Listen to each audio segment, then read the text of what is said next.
वासुदेवाय ओम नमो भगवते वासुदेवाय ओम नमो भगवते वासुदेवाय ओम सुरभ्ये नमः ओम सुरभ्ये नमः ओम सुरभ्ये नमः मूकं करोति वाचालं पङ्गुं लङ्घायते गिरिं यत्कृपातमहं वन्दे श्रीगुरुं दीनतारिणं श्रीचैतन्यमीश्वरं परमानन्दमाधवं नमो विष्णुपादाय कृष्णप्रेष्ठाय भूतनिर्जयतु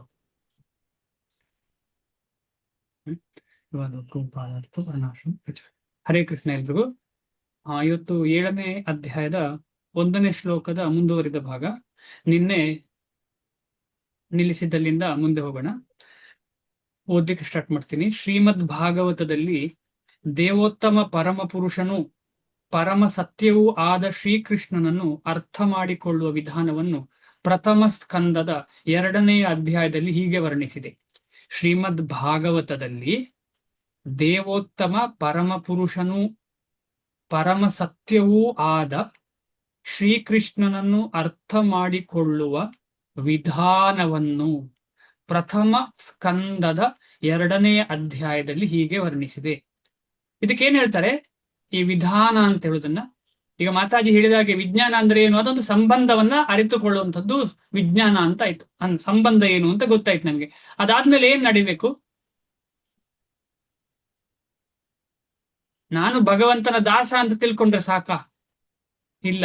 ದಾಸ ಆದ್ರೆ ಕಾರ್ಯ ಪ್ರವೃತ್ತಿ ಆಗ್ಬೇಕಲ್ಲ, ಆ ಕೆಲಸ ಮಾಡ್ಬೇಕಲ್ಲ. ಆ ಕೆಲಸಕ್ಕೆ ಏನ್ ಹೇಳುವಂಥದ್ದು ಯಾರಿಗಾದ್ರೂ ಗೊತ್ತಾ? ಸೇವೆ. ಸೇವೆ. ಆ ಸೇವೆಗೆ ಏನ್ ಹೇಳ್ತಾರೆ? ಶ್ರವಣಂ ಕೀರ್ತನ. ಅದು ಕರೆಕ್ಟ್. ನಮ್ಮ ಗೌಡೀಯ ಸಿದ್ಧಾಂತ ಪ್ರತಿಯೊಂದು ವಿಚಾರವನ್ನ 3 ರೀತಿಯಲ್ಲಿ ವಿಂಗಡಣೆ ಆಗಿದೆ. ಅದೊಂದು ಸಂಬಂಧ ಮತ್ತು ಮತ್ತು ಸಂಬಂಧ, ಅಭಿಧೇಯ, ಪ್ರಯೋಜನ. ಅಭಿಧೇಯ ಅಂದ್ರೆ ಏನು?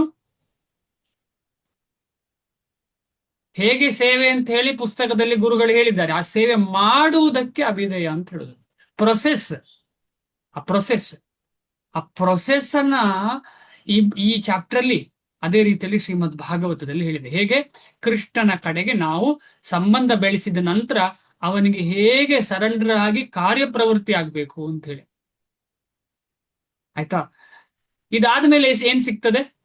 ಈಗ ನಾವು ಭಕ್ತಿ ಸೇವೆ ಮಾಡಿದ್ರೆ ಏನ್ ಸಿಗ್ತದೆ?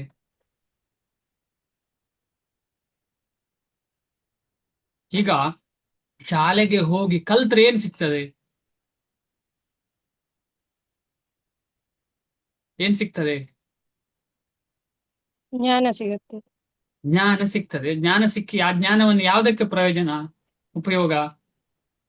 ಶಾಲೆದು ಭೌತಿಕ ಲೋಕಕ್ಕೆ ಅಲ್ಲ, ಭೌತಿಕವೇ ಪ್ರಶ್ನೆ. ಏನು ಪ್ರಯೋಜನ ಸಿಗ್ತದೆ? ಒಳ್ಳೆ ಅಂಕ ಸಿಗ್ತದೆ, ಜಾಬ್ ಸಿಗುತ್ತೆ, ಒಳ್ಳೆ ರ್ಯಾಂಕ್ ಸಿಗ್ತದೆ, ಒಳ್ಳೆ ಮಾರ್ಕ್ ಸಿಗ್ತದೆ, ಒಳ್ಳೆ ಕೆಲಸ ಸಿಗ್ತದೆ. ಏನೇ ಇರ್ಲಿ, ಏನೋ ಒಂದು ಪ್ರಯೋಜನ ಸಿಗ್ತದೆ. ಅದೇ ರೀತಿಯಲ್ಲಿ ಕೃಷ್ಣ ಪ್ರಜ್ಞೆಯಲ್ಲಿ ಏನು ಪ್ರಯೋಜನ? ಕೃಷ್ಣ ಪ್ರೀತಿ. ಕೃಷ್ಣ ಪ್ರೇಮವೇ ಪ್ರಯೋಜನ. ಕೃಷ್ಣನ ಪ್ರೇಮವೇ ಪ್ರಯೋಜನ. ಈ ರೀತಿಯಲ್ಲಿ 3 ವಿಚಾರ. ಸಂಬಂಧ ನಮಗೆ ಅರ್ಥ ಆಯ್ತು, ಯಾರು ಕೃಷ್ಣ, ನಾವು ಕೃಷ್ಣನ ದಾಸರು ಅಂತ ನಮಗೆ ಗೊತ್ತಾಯ್ತು. ದಾಸರು ಅಂತ ಹೇಳಿ ಸುಮ್ಮನೆ ಕೂತ್ರೆ ಏನು ಪ್ರಯೋಜನ? ದಾಸರು ಅಂತ ಗೊತ್ತಾದ ತಕ್ಷಣ ನಾವು ಅದಕ್ಕೆ ಕಾರ್ಯಪ್ರವೃತ್ತಿ ಆಗೋ ಒಂದು ವಿಚಾರ ಉಂಟಲ್ಲ, ಅದಕ್ಕೆ ಸೇವೆ ಅಂತ ಹೇಳುವಂಥದ್ದು. ಆ ಸೇವೆಗೆ ಹೇಳುದು ಅಭಿಧೇಯ ಅಂತ ಹೇಳುದು. ಆ ಪ್ರೊಸೆಸ್ಸಿಗೆ ಅಭಿಧೇಯ ಅಂತ ಹೇಳಿ. ಸೇವೆ ಮಾಡಿದ್ರೆ ಏನು ಸಿಗ್ತದೆ, ಅದಕ್ಕೆ ಪ್ರಯೋಜನ ಅಂತ ಹೇಳ್ತಾರೆ. ಪ್ರಯೋಜನ ಅಂತ ಹೇಳಿದ್ರೆ ಭಗವಂತನ ಪ್ರೀತಿ, ಭಗವಂತನ ಪ್ರೇಮ ಸಿಗ್ತದೆ ನಮಗೆ. ಈ ವಿಚಾರವನ್ನ ಶ್ರೀಮದ್ ಭಾಗವತ ಅಷ್ಟು ಚೆನ್ನಾಗಿ ವಿವರಿಸಿದೆ. ಅದನ್ನು ಹೇಗೆ ಅಂತ ಹೇಳಿ ಅರ್ಥ ಮಾಡೋಣ ನಾವಿವತ್ತು. ಶೃಣ್ವತಾಂ ಸ್ವಕಥಾ ಕೃಷ್ಣ ಪುಣ್ಯ ಶ್ರವಣ ಕೀರ್ತನ ಹೃದ್ಯಂತಸ್ಥೋ ಹಿ ಅಭದ್ರಾಣಿ ವಿಧುನೋತಿ ಸುಹೃತ್ಸತಾಂ ನಷ್ಟಪ್ರಾಯೇಷು ಅಭದ್ರೇಷು ನಿತ್ಯಂ ಭಾಗವತ ಸೇವಯಾ ಭಗವತಿತ್ಯುತ್ತಮ ಶ್ಲೋಕೆ ಭಗವತಿ ಉತ್ತಮ ಶ್ಲೋಕೆ ಭಕ್ತಿರ್ಭವತಿ ನೈಷ್ಟಿಕಿ ತದಾ ರಜಸ್ತಮೋ ಭಾವ ಕಾಮಲೋಭಾದಯಶ್ಚಯೇ ಚೇತ ಏತೈರ್ ಅನಾವಿದ್ಧಂ ಸ್ಥಿತಂ ಸತ್ವೇ ಪ್ರಸೀದತಿ ಏವಂ ಪ್ರಸನ್ನ ಮನಸೋ ಭಗವದ್ಭಕ್ತಿಯೋಗತಃ ಭಗವತ್ತತ್ವವಿಜ್ಞಾನಂ ಮುಕ್ತಸಂಗಸ್ಯ ಜಾಯತೆ ಭಿದ್ಯತೆ ಹೃದಯಗ್ರಂಥಿ ಛಿದ್ಯಂತೆ ಸರ್ವಸಂಶಯಾಃ ಕ್ಷೀಯಂತೆ ಚಾಸ್ಯ ಕರ್ಮಾಣಿ ದೃಷ್ಟ ಏವಾತ್ಮನೀಶ್ವರೇ. ಕೃಷ್ಣನ ವಿಷಯವನ್ನು ವೇದ ಸಾಹಿತ್ಯದಿಂದ ಕೇಳುವುದು ಅಥವಾ ಭಗವದ್ಗೀತೆಯ ಮೂಲಕ ನೇರವಾಗಿ ಅವನಿಂದಲೇ ಕೇಳುವುದು ಪುಣ್ಯ ಕಾರ್ಯ. ಪುಣ್ಯ ಶ್ರವಣ ಕೀರ್ತನಂ. ತನ್ನ ವಿಷಯ ಕೇಳುವವನಿಗೆ ಎಲ್ಲರ ಹೃದಯಗಳಲ್ಲಿ ನೆಲೆಸಿರುವ ಕೃಷ್ಣನು, ಶ್ರೀಕೃಷ್ಣನು ಪರಮ ಹಿತೈಷಿಯಾದ ಸ್ನೇಹಿತನಾಗಿ ನಡೆದುಕೊಳ್ಳುತ್ತಾನೆ. ಸದಾ ಕೃಷ್ಣನ ವಿಷಯ ಕೇಳುವುದರಲ್ಲಿ ನಿರತನಾದ ಭಕ್ತನನ್ನು ಪರಿಶುದ್ಧಗೊಳಿಸುತ್ತಾನೆ. ಈ ರೀತಿಯಲ್ಲಿ ಭಕ್ತನು ತನ್ನಲ್ಲಿ ಸುಪ್ತವಾಗಿರುವ ದಿವ್ಯ ಜ್ಞಾನವನ್ನು ಸಹಜ ರೀತಿಯಲ್ಲಿ ಬೆಳೆಸಿಕೊಳ್ಳುತ್ತಾನೆ. ಭಾಗವತದಿಂದಲೂ ಭಕ್ತರಿಂದಲೂ ಕೃಷ್ಣನ ವಿಷಯ ಇನ್ನಷ್ಟು ಕೇಳಿದಂತೆ ವ್ಯಕ್ತಿಯು ಭಗವಂತನ ಭಕ್ತಿ ಸೇವೆಯಲ್ಲಿ ನಿಶ್ಚಲವಾಗಿ ಉಳಿಯುತ್ತಾನೆ. ಭಕ್ತಿ ಸೇವೆಯನ್ನು ಬೆಳೆಸಿಕೊಂಡಾಗ ಮನುಷ್ಯನು ರಜೋಗುಣ ಮತ್ತು ತಮೋಗುಣಗಳಿಂದ ಬಿಡುಗಡೆ ಹೊಂದುತ್ತಾನೆ. ಹೀಗೆ ಐಹಿಕ ಕಾಮ ಮತ್ತು ಲೋಭಗಳು ಕ್ಷಯಿಸುತ್ತವೆ. ಈ ಮಾಲಿನ್ಯಗಳು ತೊಡೆದು ಹೋದಾಗ ಸಾಧಕನು ಪರಿಶುದ್ಧ ಸತ್ವಸ್ಥಿತಿಯಲ್ಲಿ ಸ್ಥಿರನಾಗುತ್ತಾನೆ. ಭಕ್ತಿ ಸೇವೆಯಿಂದ ಚುರುಕಾಗುತ್ತಾನೆ ಮತ್ತು ಭಗವಂತನ ವಿಜ್ಞಾನವನ್ನು ಪರಿಪೂರ್ಣವಾಗಿ ತಿಳಿದುಕೊಳ್ಳುತ್ತಾನೆ. ಹೀಗೆ ಭಕ್ತಿ ಯೋಗವು ಭೌತಿಕ ವ್ಯಾಮೋಹದ ಗಂಟನ್ನು ಕತ್ತರಿ ಹಾಕುತ್ತದೆ ಮತ್ತು ಮನುಷ್ಯನು ಕೂಡಲೇ ಅಸಂಶಯಂ ಸಮಗ್ರಂ ಸ್ಥಿತಿಗೆ ಅಥವಾ ಪರಮ ಸತ್ಯವಾದ ದೇವೋತ್ತಮ ಪರುಷನನ್ನು ಅರ್ಥ ಮಾಡಿಕೊಳ್ಳುವ ಸ್ಥಿತಿಗೆ ಬರುವುದು ಸಾಧ್ಯವಾಗುತ್ತದೆ. ಶ್ರೀಮದ್ ಭಾಗವತ 1.2.17 21 ಶ್ಲೋಕ ತನಕ ಸ್ವಲ್ಪ ಅರ್ಥ ಮಾಡ್ಲಿಕ್ಕೆ ಪ್ರಯತ್ನ ಪಡೋಣ. ಶೃಣ್ವತಾಂ ಸ್ವಕತಾಃ ಕೃಷ್ಣ ಪುಣ್ಯಶ್ರವಣ ಕೀರ್ತನಃ ಹೃದಿ ಅಂತಃ ಅಭದ್ರಾಣಿ ವಿಧುನೋತಿ ಸುಹೃತ್ ಸತಾಂ. ಯಾರು ಸುಹೃತ್? ಇಲ್ಲಿ ಹೇಳುವಂತ ಸುಹೃತ್ ಯಾರು?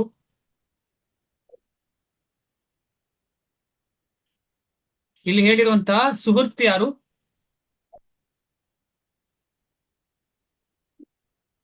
ಟ್ರೈ ಮಾಡಿ.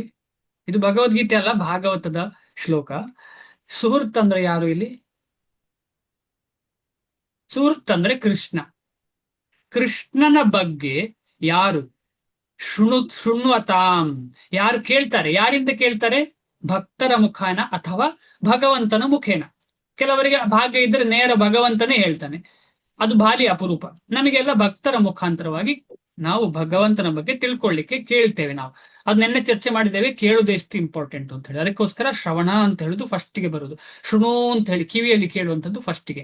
ಸ್ವಕಥಾಹ, ಯಾರ್ಯಾರ ಕಥೆ ಅಲ್ಲ, ಭಗವಂತನ ಕಥೆ, ಭಗವಂತ ಮತ್ತು ಭಗವಂತನ ಭಕ್ತರ ಕಥೆಯನ್ನ ಯಾರು ಕೇಳಬೇಕು? ಕಥೆ ಅಂತ ಹೇಳಿದ್ರೆ ಟೈಮ್ ಪಾಸ್ ಕಥೆ ಅಲ್ಲ. ಕಥೆ ಅಂತ ಹೇಳುದು ಇಲ್ಲಿ ನಿಜವಾಗಿ ನಡೆದದ್ದು, ನಡೀತಾ ಇರುವಂಥದ್ದು. ನೋಡಿ, ಎರಡು ಅರ್ಥ: ನಡೆದದ್ದು, ನಡೀತಾ ಇರುವಂಥದ್ದು. ಈಗ ಕೂಡ ಬೇರೆ ಬೇರೆ ಮಂಡಲಗಳಲ್ಲಿ ಈಗ ಕೂಡ ನಿರಂತರವಾಗಿ ಕೃಷ್ಣನ ಲೀಲೆ ನಡೀತಾ ಇದೆ. ಆದ ಕಾರಣ ಅದು ನಿತ್ಯ ಅಂತ ಹೇಳ್ತಾರೆ.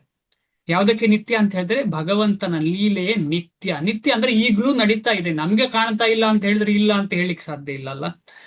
ನಿತ್ಯವೂ ನಡೆಯುವಂತಹ ಭಗವಂತನ ಲೀಲೆಗಳನ್ನ ಯಾರು ಹೇಳ್ತಾರೆ ಅದನ್ನ ಶ್ರವಣ ಮಾಡಬೇಕು. ಆಗ ಕೃಷ್ಣ ನಮ್ಮ ಕಿವಿಯ ಒಳಗಿಂದ ಹೃದಯಕ್ಕೆ ಹೋಗಿ ಏನ್ ಮಾಡ್ತಾನೆ?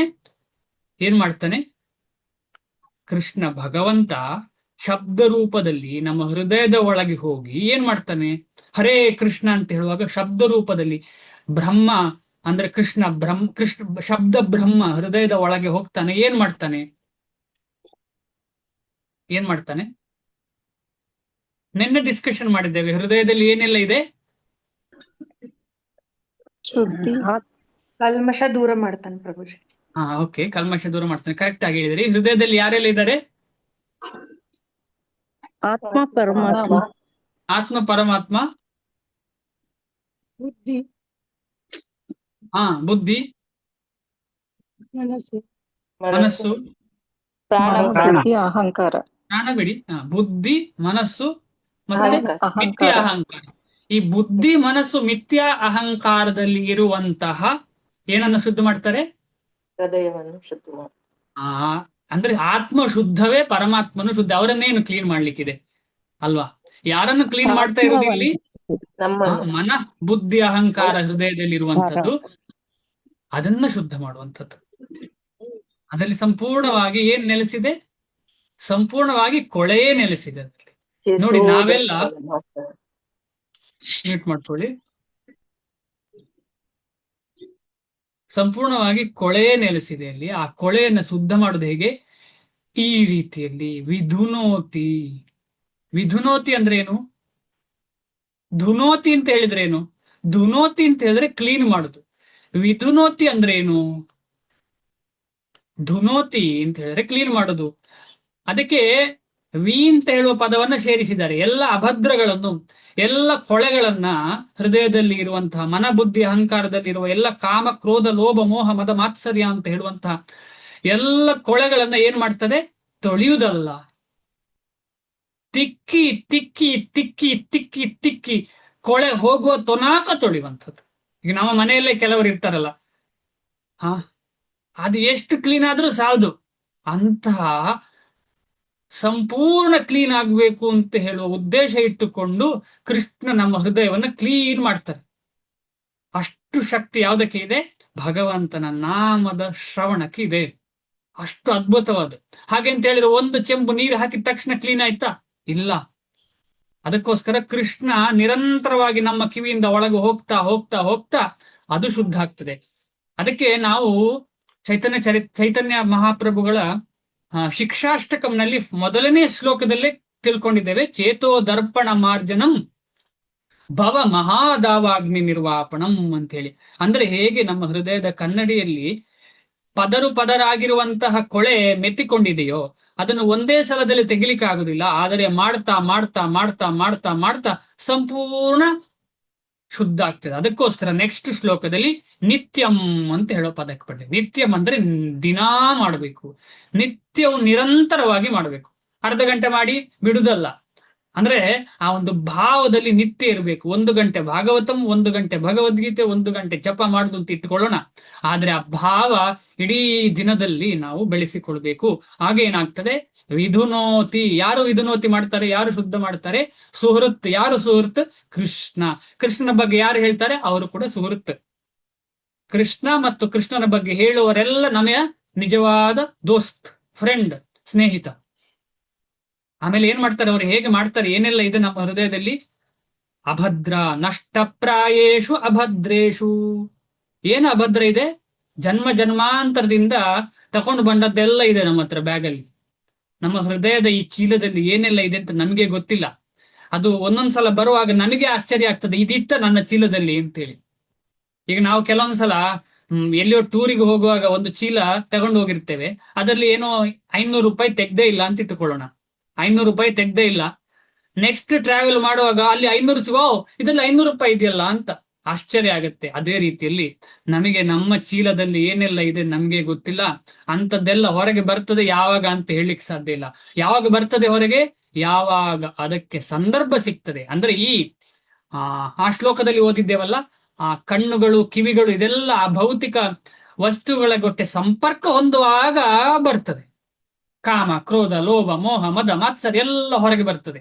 ನಾನಿದ್ದೇನೆ ನಾನಿದ್ದೇನೆ ಅಂತ ಹೇಳಿ.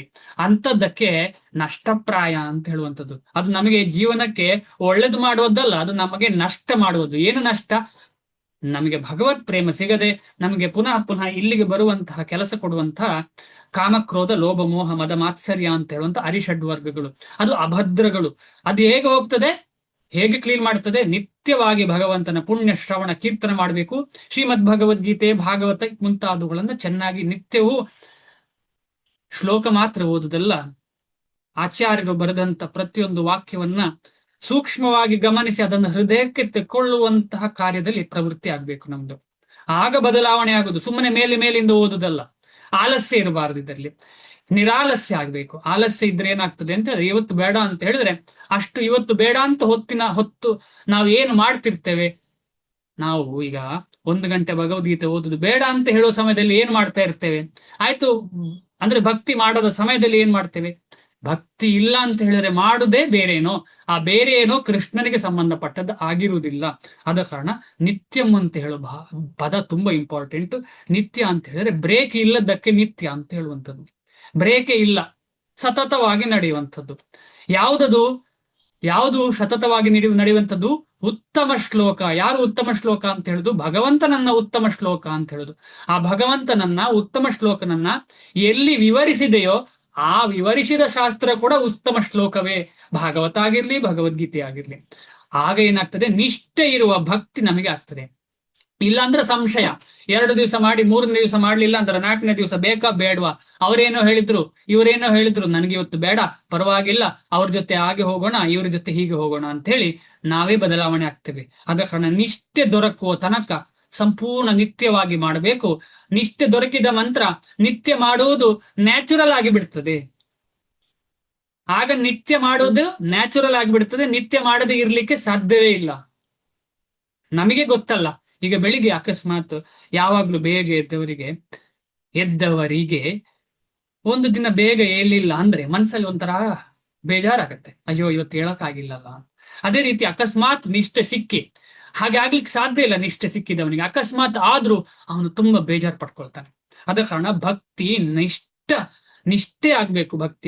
ಭಕ್ತಿ ನಿಷ್ಠನಾಗ್ಬೇಕು. ಆ ಭಕ್ತಿ ನಿಷ್ಠ ಆಗ್ಬೇಕು ಅಂತ ಹೇಳಿದ್ರೆ ನಾವು ನಿತ್ಯ ಭಗವತ್ ನಾಮ ಸಂಕೀರ್ತನೆ, ಹರೇ ಕೃಷ್ಣ ಮಹಾಮಂತ್ರದ ನಿತ್ಯ ಜಪ ಮಾಡ್ಲೇಬೇಕು. ಆಗ ನಾವೇನಾಗ್ತೇವೆ? ಉತ್ತಮ ಶ್ಲೋಕನನ್ನ ನಾವು ತುಂಬಾ ಹೊಗಳ್ತೇವೆ.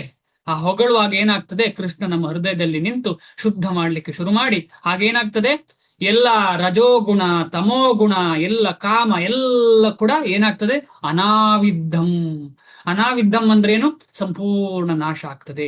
ಚೇತನ ಅಂದ್ರೆ ನಮ್ಮ ಮನ, ಬುದ್ಧಿ, ಅಹಂಕಾರದಲ್ಲಿ ಇರುವಂತಹ ರಜಸ್ಸು, ತಮಸ್ಸು, ಲೋಭ, ಮೋಹ, ಮದ, ಮಾತ್ಸರ್ಯ ಇದೆಲ್ಲ ಶುದ್ಧ ಆಗಿ ಹೃದಯವು ಸತ್ವಸ್ಥಿತಿಗೆ ಬಂದು ಭಗವಂತನ ಸಾನ್ನಿಧ್ಯ ಇರುವಾಗ ಅದಕ್ಕೆ ಶುದ್ಧ ಸತ್ವ ಅಂತ ಹೇಳ್ತಾರೆ. ಹೃದಯವು ಸತ್ವಗುಣಕ್ಕೆ ಬರ್ತದೆ. ಸತ್ವಗುಣದಲ್ಲಿ ಭಗವಂತನ ಸ್ಪರ್ಶ ಆದ ತಕ್ಷಣ ಹೃದಯವು ಶುದ್ಧ ಸತ್ವಕ್ಕೆ ಬರುತ್ತದೆ. ಶುದ್ಧ ಸತ್ವ ಅಂತ ಹೇಳಿದ್ರೆ ಆಧ್ಯಾತ್ಮಿಕತೆ, ಸತ್ವಗುಣ ಅಂತ ಹೇಳಿದ್ರೆ ಭೌತಿಕತೆಯೇ. ಅದೊಂದು ಏನ್ ಹೇಳುದು? ಒಂದರಿಂದ ಮೇಲೆ ಹೋಗುವಂತಹ ವಿಚಾರಕ್ಕೆ ಭಗವಂತ ಬೇಕೇ ಬೇಕು. ಭಗವಂತ ಇಲ್ಲ ಅಂತ ಹೇಳಿದ್ರೆ ಸತ್ವದಿಂದ ಶುದ್ಧ ಸತ್ವ ಹೋಗ್ಲಿಕ್ಕೆ ಸಾಧ್ಯ ಇಲ್ಲ. ಆದ ಕಾರಣ ಭಗವಂತನ ಸಾನ್ನಿಧ್ಯ ಪ್ರತಿಯೊಂದು ಶ್ಲೋಕದಲ್ಲಿ ನಾವು ನೋಡ್ಬೋದು. ಕೃಷ್ಣ ಉತ್ತಮ ಶ್ಲೋಕ. ಆಮೇಲೆ ಇಲ್ಲಿ ಕೂಡ ನಮಗೆ ಖಂಡಿತವಾಗಿ ಆ ಶುದ್ಧ ಸತ್ವಕ್ಕೆ ಬರಬೇಕಿದ್ರೆ ಸತ್ವೇ ಅಂತ ಹೇಳಿದ್ರೆ ಭಗವಂತ. ಸಾತ್ವತಾಂ ಪತಿ ಅಂತ ಹೇಳ್ತಾರೆ. ಎಲ್ಲ ಸಾತ್ವತರ ಪತಿ ಯಾರು? ಸಾತ್ವತರು ಅಂದ್ರೆ ಭಕ್ತರು. ಭಕ್ತರ ಪತಿ ಭಗವಂತ. ಆದ ಕಾರಣ ಈ ರೀತಿಯಲ್ಲಿ ಕಾಮ, ಲೋಭ, ಮದ, ಮಾತ್ಸರ್ಯ, ಆಮೇಲೆ ರಜೋಗುಣ, ತಮೋಗದ ಗಣದ ಪ್ರಭಾವ ಎಲ್ಲ ಹೋದ ಮೇಲೆ ಏನಾಗ್ತದೆ? ಹೃದಯ ತಂಪಾಗ್ತದೆ. ಏವಂ ಪ್ರಸನ್ನ ಮನಸೋ ಭಗವದ್ ಭಕ್ತಿ ಯೋಗತಃ. ಈ ರೀತಿಯಲ್ಲಿ ಭಗವಂತನ ಭಕ್ತಿ ಮಾಡಿದವನಿಗೆ ಹೃದಯವು ಶಾಂತಿ ಆಗ್ತದೆ, ಪ್ರಸನ್ನವಾಗ್ತದೆ. ಅಂತವನಿಗೆ ಏನಾಗ್ತದೆ? ಭಗವಂತನ ತತ್ವ ಮತ್ತು ವಿಜ್ಞಾನ ಅರ್ಥ ಆಗಿ ಮುಕ್ತಿಯ ಕಡೆ ಹೋಗ್ತಾನೆ. ಅಂದ್ರೆ ನಿಜವಾದ ಸೇವೆಯ ಕಡೆ ಹೋಗ್ತಾನೆ. ಅಷ್ಟರ ತನಕ ಏನಾಗ್ತದೆ ಸೇವೆ ಅಂತ ಹೇಳಿದ್ರೆ ಪ್ರೊಬೇಷನರಿ ಪೀರಿಯಡ್. ಪ್ರೊಬೇಷನರಿ ಪೀರಿಯಡ್ ಅಂದ್ರೆ ಗೊತ್ತಾಯ್ತಾ? ಯಾರಾದ್ರೂ ಹೇಳ್ತೀರಾ? ನಾವೆಲ್ಲ ಈಗ ಪ್ರೊಬೇಷನರಿ ಪೀರಿಯಡ್ ಅಲ್ಲಿ ಇದ್ದೇವೆ. ನಿಜವಾಗಿ ಭಕ್ತಿ ನಮ್ಮ ಹತ್ರ ಇದೆಯಾ ಇಲ್ವೋ ಸಂಶಯ. ಆದ್ರೆ ಕೆಲಸ ಸಿಕ್ಕಿದ್ದಷ್ಟೇ. 6 ತಿಂಗಳು ನಿಮ್ಮನ್ನ ಟೆಸ್ಟ್ ಮಾಡ್ಲಿಕ್ಕೆ ಅಂತ ಕೆಲಸಕ್ಕೆ ಇಡ್ತಾರಲ್ಲ, ಗೊತ್ತಲ್ಲ ನಿಮಗೆ? ಅದಕ್ಕೆ ಏನ್ ಹೇಳ್ತಾರೆ ಕನ್ನಡದಲ್ಲಿ ಗೊತ್ತಿಲ್ಲ ನನಗೆ. 6 ತಿಂಗಳು 1 ವರ್ಷ ನಿಮಗೆ ಚೆಕ್. ಅವರಿಗೆ ಶೂರ್ ಎಕ್ಸಾಮ್ ಅಂದ್ರೆ ಶೂರ್ ಕೆಲಸ ಇರಲ್ಲ. ಹೇಳಿ. Training period. ಅದಕ್ಕೆ ಪ್ರೊಬೇಷನರಿ ಪೀರಿಯಡ್ ಅಂತ ಹೇಳ್ತಾರೆ. ಅದರಲ್ಲಿ ಸಕ್ಸಸ್ ಆದ್ರೆ ಮಾತ್ರ ಒಳಗೆ ಕಳಿಸುದು. ಸಕ್ಸಸ್ ಎಲ್ಲಿ? ಸಕ್ಸಸ್ ಅಂದ್ರೆ ನೈಷ್ಠಿಕಿ ಭಕ್ತಿ ಬಂದ್ರೆ ಸಕ್ಸಸ್. ಅಲ್ಲಿ ತನಕ ಪ್ರೊಬೇಷನರಿ. ನಾವೆಲ್ಲ ಪ್ರೊಬೇಷನರಿ ಅಂದ್ರೆ ಟ್ರೈನಿಂಗ್ ಪೀರಿಯಡ್ ಅಲ್ಲಿ ಇದ್ದೇವೆ. ಟ್ರೈನಿಂಗ್ ಪೀರಿಯಡ್ ಅಲ್ಲಿ ಇರುವಾಗ ಸಂಪೂರ್ಣ ಅದರ ಅರ್ಥ ಆಗಿರುವುದಿಲ್ಲ ನಮಗೆ. ಆದ್ರೆ ಯಾವಾಗ ಸಂಪೂರ್ಣವಾಗಿ ನಿಷ್ಠೆಗೆ ಬಂದು ಸಂಪೂರ್ಣ ಹೃದಯ ಶಾಂತಿ ಆಗುವಾಗ ನಿಜವಾದ ಭಕ್ತಿ ಸೇವೆ ಶುರುವಾಗ್ತದೆ. ಆ ನಿಜವಾದ ಭಕ್ತಿ ಸೇವೆಯೇ ಶುರುವಾಗುವುದಕ್ಕೆ ನಿಜವಾದ ವಿಜ್ಞಾನ, ಅದಕ್ಕೆ ಭಗವತ್ ತತ್ವ ವಿಜ್ಞಾನ. ಕೃಷ್ಣನ ಬಗ್ಗೆ ನಿಜವಾಗಿ ಸತ್ಯವಾಗಿ ಪರಮ ಸತ್ಯವನ್ನು ಅರಿತದ್ದು. ನಾವು ಈಗ ಕೇಳಿದ್ದು ಸಂಶಯ ಇರುವುದು. ನಮಗೀಗ ಭಗವದ್ಗೀತೆ ಇಷ್ಟೆಲ್ಲ ಓದ್ತೇವೆ ನಾವೆಲ್ಲರೂ, ನಮಗೆ ಸಂಶಯ ಇದೆ ಅಂದ್ರೆ ತತ್ವ ಸಂಪೂರ್ಣವಾಗಿ ಹೃದಯಕ್ಕೆ ತಲುಪಲಿಲ್ಲ ಅಂತ ಅರ್ಥ. ಆದ್ರೆ ಯಾವಾಗ ಮಾಡಿ ಈ ರೀತಿಯಲ್ಲಿ ಮಾಡಿ ಭಜನೆ ಓದುವಂಥದ್ದು, ಭಕ್ತರ ಸಂಘ ಮಾಡುವಂಥದ್ದು, ಇದೆಲ್ಲ ಮಾಡಿ ಆಗುವಾಗ ಖಂಡಿತವಾಗಿ ಒಂದು ದಿನ ನಮ್ಮ ಹೃದಯ ಶುದ್ಧಿಯಾಗಿ ನಿಜವಾದ ಭಕ್ತಿ ಸೇವೆ ಮಾಡುವಂತಹ ಸಂಪೂರ್ಣ ನಮಗೆ ಅರ್ಥ ಆಗ್ತದೆ ಭಕ್ತಿ ಸೇವೆ ಅಂದ್ರೆ ಏನು ಅಂತ ಹೇಳಿ. ಈ ರೀತಿಯಲ್ಲಿ ಭಕ್ತಿ ಸೇವೆ ಅಂತ ಹೇಳಿದ್ರೆ ಅಂತ ಅರ್ಥ ಆಗುವಾಗ ಏನಾಗ್ತದೆ ನೋಡಿ, ಇದು ತುಂಬಾ ಇಂಪಾರ್ಟೆಂಟ್. ಅಂದ್ರೆ ಈ ನಿಷ್ಠೆ ದೊರಕಿದ ಮೇಲೆ ಕೂಡ ಕೆಳಗೆ ಬೀಳುವ ಸಾಧ್ಯತೆ ಇರ್ತದೆ. ಅದ ಕೆಳಗೆ ಬೀಳದೇ ಇರುವಂತ ಸ್ಥಿತಿಯೇ ಈ ಶ್ಲೋಕದಲ್ಲಿ ಹೇಳಿದೆ. ಭಿದ್ಯತೆ ಹೃದಯ ಗ್ರಂಥಿ ಛಿದ್ಯಂತೆ ಸರ್ವ ಸಂಶಯಾ ಕ್ಷೀಯಂತೆ ಚಾಸ್ಯ ಕರ್ಮಾಣಿ ದೃಷ್ಟ ಏವಾತ್ಮನೀಶ್ವರೇ. ಹೃದಯ ಗ್ರಂಥಿ ಅಂದ್ರೆ ಏನು? ಹೃದಯ ಗ್ರಂಥಿ ಅಂತ ಹೇಳಿದ್ರೆ ಏನು? ಗ್ರಂಥಿ ಅಂದ್ರೆ ಏನು? ಗ್ರಂಥಿ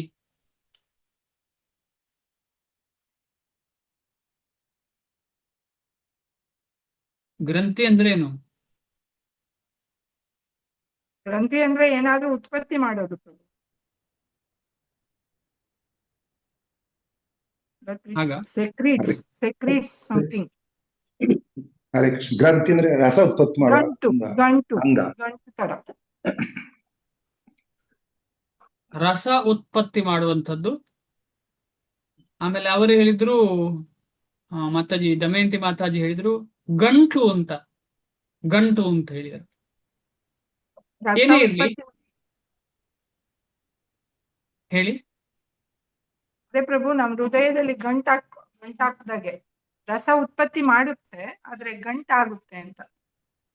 ಹಾ, ಈಗ ಹಿಂದಿನ ಕಾಲದಲ್ಲಿ ಒಂದು ಸೊಂಟಕ್ಕೆ ಎಲ್ಲ ತೆಗೆದು ಹಾಕೋದು ಪ್ರಭುಜಿ. ಆ? ಆ? ಕಸವನ್ನು ಕ್ಲೀನ್ ಮಾಡೋದು. ಓಕೆ ಕರೆಕ್ಟ್ ಮಾತು, ಸರಿ ಆಗ್ಲಿ. ಗ್ರಂಥಿ ಅಂತ ಹೇಳಿದ್ರೆ ಈಗ ಕೆಲವರೆಲ್ಲ ಸೊಂಟಕ್ಕೆ ಕಟ್ಟಿ ಏನೇನೋ ಇಟ್ಟಿರ್ತಾರೆ ಅಲ್ಲಿ ಅಲ್ಲ. ಹಿಂದಿನ ಕಾಲದಲ್ಲಿ ಸೊಂಟಕ್ಕೆ ಒಂದು ಕಟ್ಟಿ, ಬಟ್ಟೆಯ ಏನೋ ಕಟ್ಟಿ ಏನೇನೋ ಇಟ್ಟಿರ್ತಾರೆ. ಅದ್ರಲ್ಲಿ ಏನು ಇರ್ಬೋದು ಬೇಕಿದ್ರೆ, ಏನು ಸೇರ್ಬೋದು. ಅದ್ರಲ್ಲಿ ಏನಿದೆ ಅಂತ ಯಾರಿಗೂ ಹೇಳಲಿಕ್ಕೆ ಸಾಧ್ಯ ಇಲ್ಲ. ಇಟ್ಟವರಿಗೂ ಗೊತ್ತಿರ್ತದೆ, ಇಲ್ಲ ಹೇಳಲಿಕ್ಕೆ ಸಾಧ್ಯ ಇಲ್ಲ. ಈಗ ಇಲ್ಲಿ ರಸ ಅಂತ ಹೇಳಿದ್ರೆ ಏನು ರಸ? ಒಳ್ಳೆಯ ರಸ ಇರುವಂತಹ ರಸ ಅಲ್ಲ, ಕೆಟ್ಟ ರಸ ನಾರ್ತಾ ಇದೆ. ಯಾಕೆಂದ್ರೆ ಅದು ಇಟ್ಟದ್ದು ಎಷ್ಟು ದಿವಸ ಅಂತ ಗೊತ್ತಿಲ್ಲ, ಎಷ್ಟು ದಿವಸ ಇಟ್ಟಿದ್ದೇನೆ ಅಂತ ಗೊತ್ತಿಲ್ಲ, ವಾಸನೆ ಹೊಡಿತಾ ಇದೆ. ಅಂತಹ ಗ್ರಂಥಿ ಹೇಗೆ ಬೆಳವಣಿಗೆ ಆಗುದು? ಕಾಮ, ಕ್ರೋಧ, ಲೋಭ, ಮೋಹ, ಮದ, ಮಾತ್ಸರ್ಯ ಅಂತ ಹೇಳುವಂತ ಈ ಅರಿಷಡ್ ವರ್ಗಗಳು. ಅಂದ್ರೆ ಅದು ಎಲ್ಲಿಂದ ಶುರುವಾಗುವಂಥದ್ದು? ಇಂದ್ರಿಯ ತೃಪ್ತಿಯ ಆಸೆಯಿಂದ, ನನ್ನ ಇಂದ್ರಿಯ ತೃಪ್ತಿ ನಾನು ಮಾಡಬೇಕು ಎಂಬ ಆಸೆಯಿಂದ ಇದೆಲ್ಲ ವೃದ್ಧಿ ಆಗುವಂಥದ್ದು ಗ್ರಂಥಿಗಳು. ಉದಾಹರಣೆ ನೋಡಿ, ನಾನು ಭಗವಂತನ ಸೇವೆ ಸಂಪೂರ್ಣ ಯಾವತ್ತೂ ಮಾಡುವವನಿಗೆ ಇದು ಬಾಗ್ಲಿಕ್ಕೆ ಸಾಧ್ಯ ಉಂಟಾ? ಇಲ್ಲ. ನಾವು ರೋಗಿಗಳು, ನಾವು ಈಗಾಗಲೇ ಅದೆಲ್ಲ ಮಾಡಿದ ಕಾರಣ ನಮಗೆ ಈ ಒಂದು ಸರ್ಜರಿ ಅಗತ್ಯ ಇದೆ. ಹೃದಯ ಗ್ರಂಥಿ ಭಿದ್ಯತೆ ಅಂದ್ರೆ ಏನು? ಸರ್ಜರಿ. ಈಗ ನಾವು ನಮ್ಮ ಬಾತ್ರೂಮ್ ಅಲ್ಲಿ ಅಥವಾ ಏನ್ ಹೇಳ್ತಾರೆ, ವಾಶ್ ಮಾಡ್ತೇವಲ್ಲ, ಪಾತ್ರೆ ಎಲ್ಲ ವಾಶ್ ಮಾಡ್ತಿರ್ತೇವೆ. ಪಾತ್ರೆ ವಾಶ್ ಮಾಡುವಲ್ಲಿ ಅಲ್ಲಿ ಬ್ಲಾಕ್ ಆದ್ರೆ ಏನ್ ಮಾಡ್ತೇವೆ? ಕೆಮಿಕಲ್ ಹಾಕುದು ಅಂತ ಹೇಳ್ಬೇಡಿ, ಬೇರೆ ಏನಾದ್ರೂ ಹೇಳಿ. ಬ್ಲಾಕ್ ಆದ್ರೆ ಸ್ವಲ್ಪ ಉಪ್ಪು ಕಲ್ಲನ್ನು ಕಲ್ಲುಪ್ಪನ್ನು ಸ್ವಲ್ಪ ಹಾಕಿ ತಿರುಗಿಸುವಾಗ ಸ್ವಲ್ಪ ಹೋಗ್ತದೆ ಬ್ಲಾಕ್. ಕಲ್ಲುಪ್ಪು ಹಾಕಿ. ಎರಡನೇದು ಹೇಳಿದ್ರಲ್ಲ ತಿರುಗಿಸುವುದು. ಏನನ್ನ ಹಾಕಿ ತಿರುಗಿಸುವುದು? ಕೋಲ್ ಹಾಕಿ ತಿರುಗಿಸುವುದು. ಕೋಲ್ ಹಾಕಿ ತಿರುಗಿಸುವುದು ಅಂತ ಹೇಳಿದ್ರೆ ಏನು? ಅಲ್ಲಿರುವ ಕಲ್ಮಶವನ್ನ ದೂಡುದು ಅಂತ ಅರ್ಥ. ದೂಡಿ ಹೊರಗೆ ಹಾಕುದು ಅಂತ ಅರ್ಥ ಅಲ್ವಾ? ಎಲ್ಲವೂ ಅದನ್ನೇ ಮಾಡುದು. ಈ ಕೆಮಿಕಲ್ ಹಾಕಿದ್ರೆ ದೂಡುದೇ ಮಾಡುದು. ಅದು ದೂಡದಿದ್ರೆ ಹೊರಗೆ ಹೋಗುದಿಲ್ಲ. ಅದನ್ನ ಶ್ರಿಂಕ್ ಮಾಡಿ ದೂಡ್ತದೆ ಅಂತ ಇಟ್ಕೊಳ್ಳೋ. ನಮ್ಮ ದೇಹದಲ್ಲೂ ಹಾಗೆ ಡಾಕ್ಟರ್ಗಳು ಏನ್ ಮಾಡ್ತಾರೆ? ಎಲ್ಲಿಯೋ ಕಟ್ಟು ಮಾಡಿ ಅಲ್ಲಿರುವ ಕಲ್ಮಶವನ್ನ ತೆಗಿತಾರೆ. ಆದ್ರೆ ಅದು ಯಾರಿಗೆ ಬೇಕು? ರೋಗ ಇರುವವರಿಗೆ. ನಮಗೆಲ್ಲ ರೋಗ ಇದೆ, ಆದ ಕಾರಣ ಈ ಸರ್ಜರಿ ನಮಗೆ ಅಗತ್ಯ. ಈ ಸರ್ಜರಿ ಯಾರು ಮಾಡೋದು ಈ ಸರ್ಜರಿ? ಗುರು ಮತ್ತು ಕೃಷ್ಣ ಈ ಸರ್ಜರಿ ಮಾಡ್ತಾರೆ. ಸರ್ಜರಿ ಮಾಡುವಾಗ ಏನಾಗ್ತದೆ? ಹೃದಯದಲ್ಲಿರುವ ಕಲ್ಮಶ ಎಲ್ಲ ಹೋಗುವಾಗ ಏನಾಗ್ತದೆ? ನೀರು ಕ್ಲೀನ್ ಆಗಿ ಹೋಗ್ತದೆ ಅಂದ್ರೆ ಏನರ್ಥ? ಏನು ಡೌಟ್ ಇಲ್ಲ, ನೀರು ಹೋಗ್ತಾ ಉಂಟು ಅಂತ ಗೊತ್ತಾಗ್ತಾ ಉಂಟಲ್ಲ. ಗುಳುಗುಳು ಅಂತ ಶಬ್ದ ಕೇಳ್ತಾ ಉಂಟು, ನೀರು ಹೋಗ್ತಾ ಉಂಟು. ಚಿದ್ಯಂತೆ ಸರ್ವ ಸಂಶಯ, ಏನು ಸಂಶಯ ಇರುವುದಿಲ್ಲ. ಹೃದಯ ಕ್ಲೀನ್ ಆಗಿ ನಿರಾಳಾಗಿ ಭಗವಂತನ ನಾಮಸ್ಮರಣೆ ನಿತ್ಯ ನಡೀತಾ ಇರ್ತದೆ. ಆಗ ಸಂಶಯಗಳೆಲ್ಲ ನಿವಾರಣೆ ಆಗ್ತದೆ. ಆಮೇಲೆ ಹಿಂದಿನ ಕರ್ಮದ ನಂಟೆ ಇರುವುದಿಲ್ಲ. ಕ್ಷೀಯಂತೆ ಚಾಸ್ಯ ಕರ್ಮಾಣಿ ದೃಷ್ಟ ಏವಾತ್ಮನೀಶ್ವರೇ. ಯಾರಿಗೆ? ಆ ಆತ್ಮಕ್ಕೆ ಹಳೆಯ ಯಾವ ಕರ್ಮದ ನಂಟೇ ಇರುವುದಿಲ್ಲ. ಏನು ಸಂಬಂಧದ ಈ ರೀತಿ ನಾನು ನೀನು ನನ್ನವಳು ಅವಳು ಇವಳು ಅವನು ಇವನು ಅಂತ ಹೇಳುವಂತ ಸಂಬಂಧದ ಬಗ್ಗೆ ಪರಿವೇ ಇರುವುದಿಲ್ಲ. ಭಗವಂತನ ನಿತ್ಯ ದಾಸನಾಗ್ತಾರೆ. ಇದರ ಬಗ್ಗೆ ನಾವು ಚರ್ಚೆ ಮಾಡಿದ್ದೇವೆ ಚೈತನ್ಯ ಮಹಾಪ್ರಭುಗಳ ಶಿಕ್ಷಾಷ್ಟಕದಲ್ಲಿ. ನಯನಂ ಗಲದಶ್ರುಧಾರಯ ವದನಂ ಗದ್ಗದ ಹೃದಯಾಗಿರ ಪುಲಕೈರ್ನಿಚಿತಂ ವಪು ಕದಾ ತವ ನಾಮ ಗೃಹಣೆ ಭವಿಷ್ಯತಿ ಅಂತ ಹೇಳಿ ಏನಾಗ್ತದೆ, ಕಣ್ಣಲ್ಲಿ ಧಾರಾಕಾರ ನೀರು ಇರುವುದು, ಇದೆಲ್ಲ ರೀತಿಯ ಪ್ರಭಾವಗಳು ಭಕ್ತರಲ್ಲಿ ಬರ್ಲಿಕ್ಕೆ ಶುರು ಆಗ್ತದೆ. ಭಗವಂತನಲ್ಲಿ ಸಂಪೂರ್ಣ ಶರಣಗತಿ ಅಂತ ಉದ್ದೇಶ ಆಗ್ಬೇಕು ಅಂತ ಹೇಳಿದ್ರೆ ಶುದ್ಧರಾಗ್ಬೇಕು. ಶುದ್ಧರಾದ್ರೆ ಮಾತ್ರ ಶರಣಗತಿ ಆಗ್ಲಿಕ್ಕೆ ಸಾಧ್ಯ. ಅಶುದ್ಧಿಯಿಂದ ಶರಣಗತಿ ಆಗ್ಲಿಕ್ಕೆ ಸಾಧ್ಯ ಇಲ್ಲ. ಅದಕ್ಕೋಸ್ಕರ ಶುದ್ಧಿ ಆಗ್ಬೇಕು ಅಂತ ಹೇಳಿದ್ರೆ ಅನುಕೂಲ ರೀತಿಯಲ್ಲಿ ಭಗವಂತನ ಸೇವೆ ಮಾಡಬೇಕು. ಅದೇ ನಾವೆಲ್ಲ ಮಾಡ್ಲಿಕ್ಕೆ ಪ್ರಯತ್ನ ಪಡ್ತಾ ಇರುವಂತದ್ದು. ಈಗ ನಾವು ಓದ್ತಾ ಇರುವಾಗ ಬೇರೆ ಏನು ಚಟುವಟಿಕೆ ಮಾಡಬಾರ್ದು. ಈಗ ಓದ್ತಾ ಇರುವಾಗ ಬೇರೆ ಏನ್ ಚಟುವಟಿಕೆ ಅಂತ ಹೇಳಿದ್ರೆ ಕೇಳುವುದರಲ್ಲಿ ಜಾಸ್ತಿ ಗಮನ ಕೊಡಬೇಕು. ಬೇರೆ ಚಟುವಟಿಕೆ ಜಾಸ್ತಿ ಮಾಡಿದ್ರೆ ಏನಾಗ್ತದೆ ಅಂತ ಇದರ ಬಗ್ಗೆ ನಮಗೆ, ಯಾಕಂದ್ರೆ ಮನಸ್ಸು ಒಂದನ್ನೇ ಹಿಡ್ಕೊಳ್ಳಿಕ್ ಸಾಧ್ಯ, 100 ಹಿಡ್ಕೊಳ್ಳಿಕ್ ಸಾಧ್ಯ ಇಲ್ಲ. ಈ ರೀತಿಯಲ್ಲಿ ಫೋಕಸ್ ಮಾಡಿ ಕೇಳಿದ್ರೆ ಏನಾಗ್ತದೆ, ಆ ಶಬ್ದ ಹೃದಯಕ್ಕೆ ಹೋಗಿ ಎಲ್ಲ ಪ್ರೊಸೆಸ್ ಆಗಿ ಕೊನೆಗೆ ಭಗವಂತನ ನಾಮವನ್ನ ಸತತವಾಗಿ ಜಪ ಮಾಡುವ ಸ್ಥಿತಿಗೆ ನಮ್ಮನ್ನ ಕರ್ಕೊಂಡು ಹೋಗ್ತದೆ. ಆದುದರಿಂದ ಕೃಷ್ಣನಿಂದ ಅಥವಾ ಕೃಷ್ಣ ಪ್ರಜ್ಞೆ ಇರುವ ಅವನ ಭಕ್ತರಿಂದ ಶ್ರವಣ ಮಾಡುವುದೇ ಕೃಷ್ಣ ವಿಜ್ಞಾನವನ್ನು ಅರ್ಥ ಮಾಡಿಕೊಳ್ಳುವ ಸರಿಯಾದ ದಾರಿ. ಶಿಲಪ್ರಭುಪಾದರಿಗೆ ಜಯವಾಗಲಿ. ಶ್ಲೋಕ 2. ಜ್ಞಾನಂ ತೇಹಂ ಸವಿಜ್ಞಾನಂ ಇದಂ ವಕ್ಷ್ಯಾಮಿ ಅಶೇಷತಃ. ಈಗ ತಾನೇ ಹೇಳಿದ ಶ್ಲೋಕದಲ್ಲಿ ಏನೆಲ್ಲ ನಡಿಬೇಕು, ಅದು ನಡಿಲಿಕ್ಕೋಸ್ಕರ ಏನೆಲ್ಲ ಬೇಕು ಅದು ಭಗವಂತ ಕೊಡ್ತಾ ಇದ್ದಾರೆ. ಈಗ ನಮಗೆ ಜ್ಞಾನ ಮತ್ತು ವಿಜ್ಞಾನ ಎರಡನ್ನು ಕೂಡ ಭಗವಂತ ಕೊಡ್ತಾ ಇದ್ದಾರೆ. ಜ್ಞಾನಂ ತೇಹಂ ಸವಿಜ್ಞಾನಂ ಇದಂ ವಕ್ಷ್ಯಾಮಿ ಅಶೇಷತಃ. ಶೇಷ ಅಂತ ಹೇಳಿದ್ರೆ ಸ್ವಲ್ಪ ಉಳಿದದ್ದು, ಅಶೇಷ ಅಂದ್ರೆ ಉಳಿಲಿಕ್ಕೆ ಇಲ್ಲ ಏನು ಸಹ. ಯಜ್ಞಾತ್ವಾ ನೇಹ ಭೂಯೋನ್ಯ ಜ್ಞಾತವ್ಯಂ ಅವಶಿಷ್ಯತೆ. ಯಜ್ಞಾತ್ವಾ ನೇಹ ಭೂಯೋನ್ಯತ್ ಭೂಯಃ ಅನ್ಯತ್ ಜ್ಞಾತವ್ಯಂ ಅವಶಿಷ್ಯತೆ. ಅನುವಾದ ಶಿಲಪ್ರಭುಪಾದರಿಗೆ ಜಯವಾಗಲಿ. ಈಗ ನಾನು ನಿನಗೆ ಇಂದ್ರಿಯ ಗೋಚರವಾದ ಜ್ಞಾನವನ್ನು ಅಂದ್ರೆ ಭೌತಿಕ ವಿಚಾರವನ್ನು, ಇಂದ್ರಿಯಕ್ಕೆ ಕಣ್ಣಿಗೆ ದೇಹಕ್ಕೆ ಅಂದ್ರೆ ಕಣ್ಣು ಕಿವಿ ಮೂಗು ಚರ್ಮ ಇವುಗಳಿಗೆಲ್ಲ ಕಾಣುವಂತಹ ಅಥವಾ ಅದಕ್ಕೆ ಅನುಭವಿಸ ಯೋಗ್ಯವಾದಂತಹ ಜ್ಞಾನವನ್ನು ಹೇಳ್ತಾರೆ. ಅದಲ್ಲದೆ ಆಧ್ಯಾತ್ಮಿಕ ಜ್ಞಾನವನ್ನು ಸಂಪೂರ್ಣವಾಗಿ ತಿಳಿಸಿಕೊಡುತ್ತೇನೆ. ಇದನ್ನು ತಿಳಿದುಕೊಂಡ ಮೇಲೆ ನೀನು ತಿಳಿದುಕೊಳ್ಳಬೇಕಾದ್ದು ಏನೂ ಇರುವುದಿಲ್ಲ. ಆದ ಕಾರಣ ಈ ಭಗವದ್ಗೀತೆಯನ್ನು ಚೆನ್ನಾಗಿ ಓದಿದ್ರೆ ಯಾವ ಎಜುಕೇಶನ್ ಅಗತ್ಯ ಇಲ್ಲ. ಈ ಭಗವದ್ಗೀತೆ ಚೆನ್ನಾಗಿ ಅರ್ಥ ಆದ್ರೆ ಎಷ್ಟು ಉಪ್ಪು ಹಾಕಬೇಕು ಅಂತ ಗೊತ್ತಾಗ್ತದೆ. ಅದಕ್ಕೆ ಕುಕ್ಕಿಂಗ್ ಕ್ಲಾಸ್ ಬೇಕಾಗಿಲ್ಲ, ಎಷ್ಟು ಉಪ್ಪು ಹಾಕಬೇಕು ಅಂತ ಹೇಳಿ. ಆಮೇಲೆ ಎಲ್ಲ ವಿಚಾರಗಳು ಗೊತ್ತಾಗ್ತದೆ ಅಂತ ನಮಗೆ ಅರ್ಥ ಆಯ್ತಿದ್ರಿಂದ. ಯಾಕಂದ್ರೆ ಭೌತಿಕ ಜ್ಞಾನ ಆಧ್ಯಾತ್ಮಿಕ ಜ್ಞಾನ ಎಲ್ಲವೂ ಭಗವಂತ ಕೊಡ್ತಾ ಇದ್ದಾರೆ. ಇಂದ್ರಿಯಕ್ಕೆ ಗೋಚರ ಆಗುವದ್ದು, ಇಂದ್ರಿಯಕ್ಕೆ ಗೋಚರ ಆಗದ್ದು ಕೂಡ, ಎರಡನ್ನು ಕೂಡ ಭಗವಂತ ಈ ಅಧ್ಯಾಯದಲ್ಲಿ ಕೊಡ್ತಿದ್ದಾರೆ. ಅದ್ಭುತವಾದಂತಹ ಅಧ್ಯಾಯ. ಇದನ್ನ ನಾವು ಮಿಸ್ ಮಾಡಬಾರದು. ಈ ಅಧ್ಯಾಯವನ್ನು ಓದುವಂಥದ್ದು ಸಂಪೂರ್ಣ ಜ್ಞಾನದಲ್ಲಿ ಇಂದ್ರಿಯ ಗ್ರಾಹ್ಯ ಪ್ರಪಂಚ, ಆದರೆ ಹಿಂದೆ ಇರುವ ಚೇತನ ಮತ್ತು ಇವೆರಡರ ಮೂಲ ಇವುಗಳ ತಿಳುವಳಿಕೆಯೂ ಸೇರಿದೆ. ಸಂಪೂರ್ಣ ಜ್ಞಾನದಲ್ಲಿ ಇಂದ್ರಿಯ ಗ್ರಾಹ ಪ್ರಪಂಚ, ಚೇತನ ಮತ್ತು ಇವೆರಡರ ಮೂಲ ಕಾನ್ಶಿಯಸ್ನೆಸ್ ಮತ್ತು ಇಂದ್ರಿಯ ಗ್ರಾಹ್ಯ, ಇದೆರಡರ ಮೂಲ ಅಂದ್ರೆ ಸ್ಪಿರಿಚುವಲ್ ಮತ್ತು ಮಟೀರಿಯಲ್ನ ಮೂಲ, ಇದು ಸಂಪೂರ್ಣ ಜ್ಞಾನ ಅಥವಾ ವಿಜ್ಞಾನ. ಇದೇ ಆಧ್ಯಾತ್ಮಿಕ ಜ್ಞಾನ. ಆಧ್ಯಾತ್ಮಿಕ ಜ್ಞಾನ ಅಂದ್ರೇನು? ಭೌತಿಕ ಜ್ಞಾನ ಮತ್ತು ಆಧ್ಯಾತ್ಮಿಕ ಜ್ಞಾನ ಇದೆರಡರ ತಿಳುವಳಿಕೆ. ಚೇತನ ಅಂದ್ರೆ ಏನು? ಆಧ್ಯಾತ್ಮಿಕ. ಪ್ರಪಂಚ ಅಂದ್ರೆ ಏನು? ಅಚೇತನ. ಚೇತನ ಮತ್ತು ಅಚೇತನವನ್ನ ಸಂಪೂರ್ಣವಾಗಿ ತಿಳಿಯುವುದನ್ನೇ ಆಧ್ಯಾತ್ಮಿಕ ಜ್ಞಾನ ಅಂದ್ರೆ. ಸ್ಪಿರಿಚುವಲ್ ನಾಲೆಜ್ ಇದ್ದವರಿಗೆ ಮೆಟೀರಿಯಲ್ ನಾಲೆಜ್ ಇಲ್ಲ ಅಂತಲ್ಲ. ಅದಕ್ಕೋಸ್ಕರ ನಮ್ಮ ಗುರುಗಳು ಶಿಲಪ್ರಭುಪಾದರು ಕೆಲವರು ಅನ್ಕೊಳ್ಬಹುದು ಅವ್ರಿಗೇನ್ ಗೊತ್ತಿಲ್ಲ. ಈಗ ಉದಾಹರಣೆಗೆ ನಾವು ಹೇಳುವ, ಈಗ ಶಿಲಪ್ರಭುಪಾದರು ಈಗ ಇರ್ತಾರೆ ಅಂತ ಇಟ್ಕೊಳ್ಳುವ. ಶಿಲಪ್ರಭುಪಾದರಿಗೆ ಈ ಕೋಡಿಂಗ್ ಎಲ್ಲ ಏನು ಗೊತ್ತಿಲ್ಲ. ಯಾರಾದ್ರೂ ಹೇಳ್ಬೋದು ಹಾಗೆ, ಈ ಕೋಡಿಂಗ್ ಏನ್ ಗೊತ್ತಿಲ್ಲ. ಅವರೇನು BS ಅಂತ ಹೇಳ್ತಾರೆ, B.Tech ಮಾಡಿದಾರೆ, ಅವ್ರಿಗೆ ಕೋಡಿಂಗ್ ಏನ್ ಗೊತ್ತಿರಲ್ಲ. ನೀವೇನಂತೀರಾ? ಗೊತ್ತಿರುತ್ತಾ? ಶಿಲಪ್ರಭುಪಾದರು ಈಗ ನಮ್ಮ ಮುಂದೆ ಇದ್ದಾರೆ, ಅದು ಕೋಡಿಂಗ್ ಗೊತ್ತಿರ್ಬೋದಾ? ಕೋಡಿಂಗ್ ಕರೆಕ್ಟಾ? ವರ್ಡ್ ಕರೆಕ್ಟಾ? ನಾನು ಸಾಫ್ಟ್ವೇರ್ ರಿಲೇಟೆಡ್ ಅಲ್ಲ, ಆದ ಕಾರಣ. ಕರೆಕ್ಟ್. ಕೋಡಿಂಗ್ ಗೊತ್ತಿರ್ಬೋದಾ ಶ್ರೀಲ ಪ್ರಭುಪಾದರಿಗೆ? ಇಲ್ಲ, ಗೊತ್ತಿರಲ್ಲ. ಹರೇ ಕೃಷ್ಣ ಪ್ರಭು.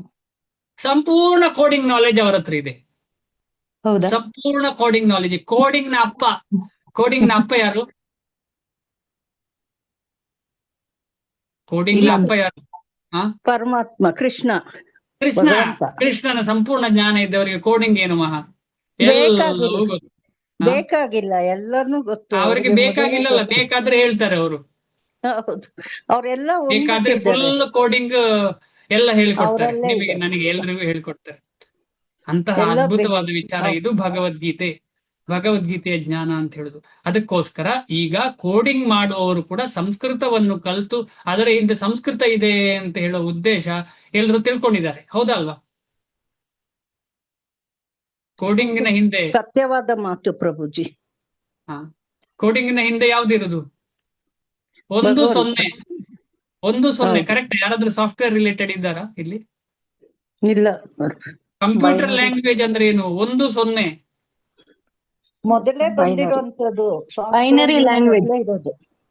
ಆ ಒಂದು ಸೊನ್ನೆ ಅಂತ ಹೇಳುದು ಎಲ್ಲಿಂದ ಬಂತು? ಸಂಸ್ಕೃತದಿಂದ ಬಂತು. ಹೌದು. ಸಂಸ್ಕೃತದಲ್ಲಿ ಗಣ ಅಂತ ಹೇಳ್ತಾರೆ. ಅದೇ ಯಗಣ, ಮಗಣ, ರಗಣ ಅಂತ ಹೇಳಿ ಗಣಗಳು ಅಂತ ಗಣ, ಅದರಿಂದ ಬಂದದ್ದು. ಈ ರೀತಿಯಲ್ಲಿ ನಮಗೆ ಏನ್ ಎಲ್ಲ ಅರ್ಥ ಆಗ್ತದೆ? ಲ್ಯಾಂಗ್ವೇಜಸ್ ಸಂಸ್ಕೃತದಿಂದನೇ ಬಂದಿರೋದಲ್ವಾ ಪ್ರಭುಜಿ? ಕರೆಕ್ಟ್.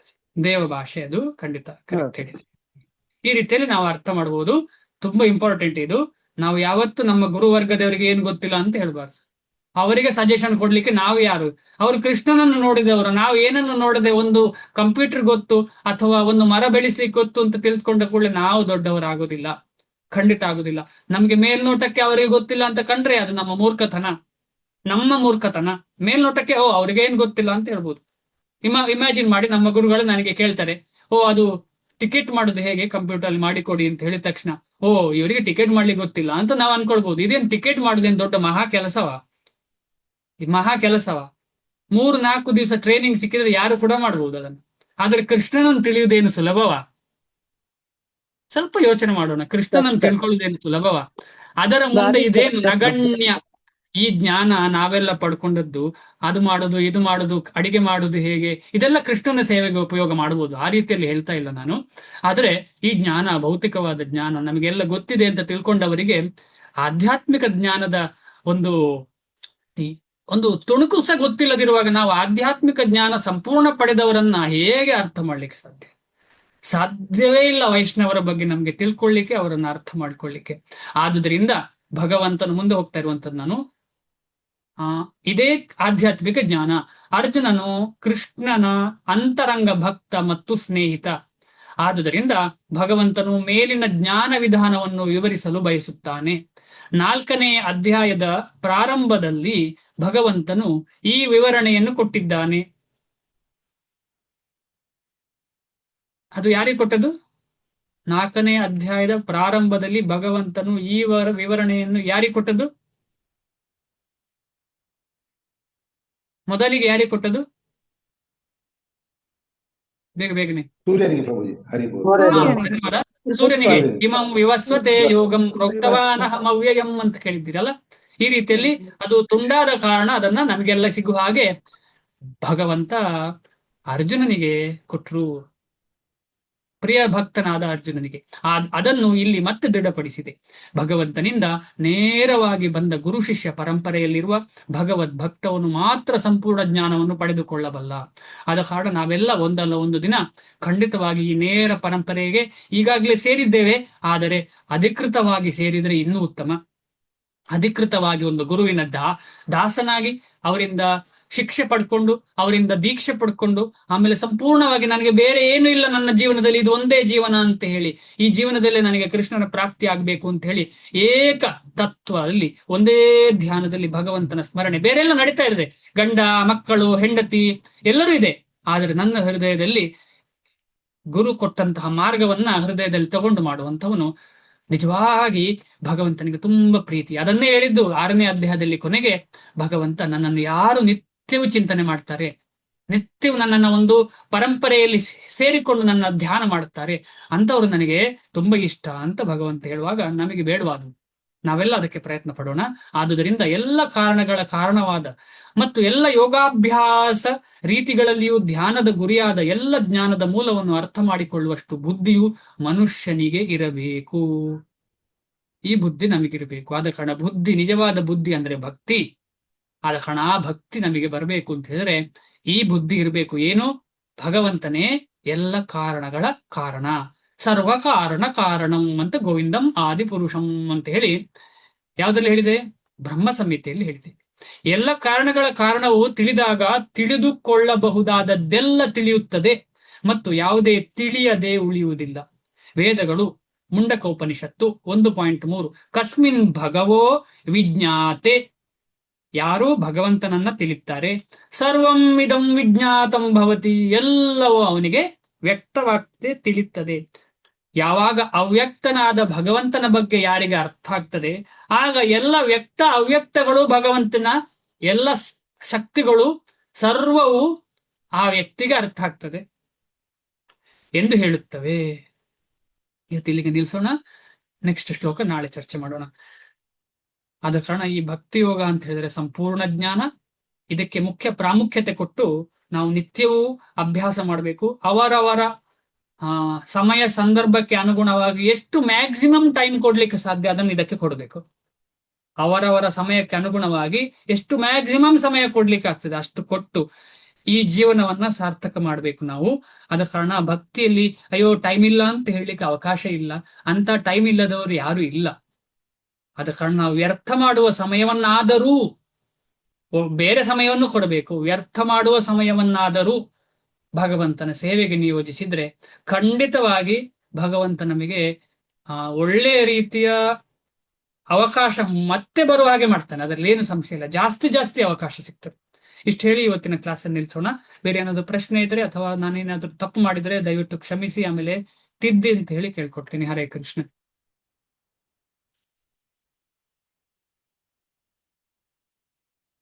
ಯಾರಾದ್ರೂ ಹೊಸಬ್ರು ಸೇರಿದ್ದಿದ್ರೆ ದಯವಿಟ್ಟು ಹಿಂದಿನ ರೆಕಾರ್ಡಿಂಗ್ಸ್ ಅನ್ನ ಕೇಳಿ, ಆಗ ಸುಲಭ ಆಗುತ್ತೆ.